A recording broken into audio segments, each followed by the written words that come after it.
Hi hello வணக்கம் welcome. இந்த வெங்காயம் வெள்ளப்பூடுலாம் சொல்ல போறது இல்லை, எனக்கு செம கோவம் வருதுங்க, செம்மையா கோவம் வருது. இங்க இந்த 26 தேர்தலை முன்னிட்டு இவங்க குடுக்குறாங்க தெரியுமா வாக்குறுதிகள், எப்பா எப்பா எப்பா எப்பா அப்படியே தலை பிச்சுக்குது. இப்போ ஒரு வாக்குறுதியை பார்த்தேன், நம்ம வந்து ஏதாவது ஒரு விஷயத்துல காமாட்டலான்னு பார்த்தா இந்த அரசியல இழுத்துன்னு போய் நம்மள சனி அது போய் அதுலயே நம்மளை விட்டுருது. அந்த வாக்குறுதியை பார்க்கும்போது எனக்கு அப்படியே தலை சுத்துது.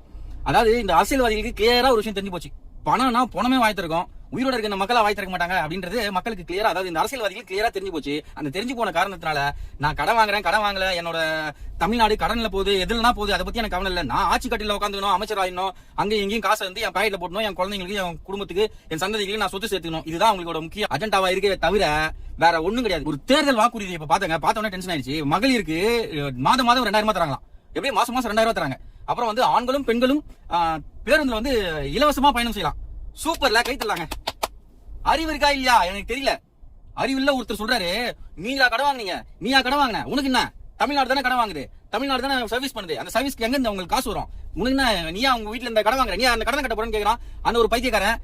இது எனக்கு புரிய மாட்டுது. இந்த அரசியல்வாதம் சரியில்லை, அந்த அரசியல்வாதம் சரியில்லை, யாருமே கடன் அடைப்புன்னு பேசவே மாட்டீங்களா? இல்ல தெரியாம தான் கேக்குறேன். மக்களே, உங்களுக்காவது கொஞ்சமாவது அறிவு இருக்கா இல்லையா? அவன் 2000 ரூபாய் கொடுக்குறான், 3000 கொடுக்குறான், 1000 ரூபாய் கொடுக்குறான், ஓட்ட தூக்கி போய் திருப்பி அவனுக்கே போறீங்களா? இருக்க கடன் இறங்க போகுது. உன் குடும்பத்துல கடன் ஏற உன்னால குடும்பத்தை ரன் பண்ண முடியுமா? இருக்கிற சொத்தை பத்தெல்லாம் வித்துட்டு என்ன பண்ணுவேன்? வெளியே தானே போவேன். வீட்டுல சொந்த வீட்டுல இருக்கவங்க வாடகை வீட்டுக்கு போய் பிச்சை எடுப்பீங்க. இதான் நடக்கும். அப்ப தமிழ்நாடு மட்டும் எப்படி வந்து முன்னேறிடும்? இருக்க கடன் கொடுத்துட்டே இருந்தாங்கன்னா அவங்க எந்த அரசியல்வாதியாவது அவன் கோடிக்கணக்கு சொத்து சேர்த்து வச்சுனால, நான் வந்து அரசியல் இந்த அரசு அமைஞ்சா என் சொந்த இருந்து நான் உனக்கு தரேன் அப்படின்னு எம்ஜிஆர் சொன்னார்ல, கொடுத்துட்டு போனாரு. இருக்கும் போது வாரி கொடுத்தாரு. அந்த மாதிரி அந்த அரசியல்வாதி சொல்றானா? இல்ல தமிழ்நாடை வச்சு அதை ஒரு பத்திரம் மாதிரி தூக்கி போய் வச்சு கடனை வாங்கி அதுதான் அவனுக்கு கொடுக்குறான். உனக்கு அறிவு தான் இல்லையா? திருப்பி அந்த மாதிரி ஆட்களுக்கே போறேன். இலவசம் அவனா சொன்னா செருப்பாலடி, அவனுக்கு சத்தியமா ஓட்டு போடாத. இதுக்கப்புறமா எனக்கு நீங்க இப்படிதான் இருப்பீங்கன்னா இன்னும் இந்த அரசியல சரியாவே ஆகாது. கோவத்தை கலப்புற மாதிரி